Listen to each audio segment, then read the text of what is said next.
you could maybe try to figure out what he's trying to do and give it some merit to it, right? And value. But at the end of the day, he says Rick's story is one for the ages.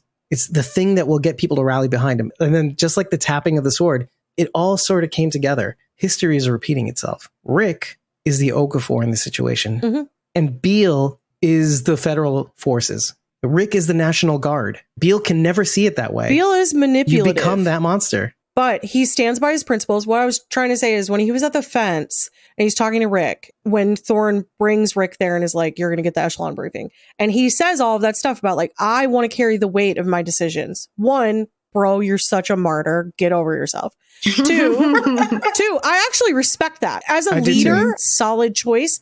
Don't leave your men hanging with the decisions that you're forcing them to make, which is killing a bunch of people. You're trying to say, I'm hanging this all on my shoulders, which is great. Good on you. I think it's easy to say he's a bad guy because he's a bad guy to our people. Right. But he honestly thinks that he is stopping the world from ending. The hero of his own story. Genuinely. So when you look at it from that perspective, he's not necessarily a bad guy, but he's misguided. One of the things this show has always gone out of its way to do is show that nobody is black and white. Everybody is gray. There is no good guy. There is no bad guy. Everybody just is surviving. And it's all perspective on whether you think somebody's a good guy or a bad guy. Where do you think Mason is? Mason General Beale? Oh, yeah.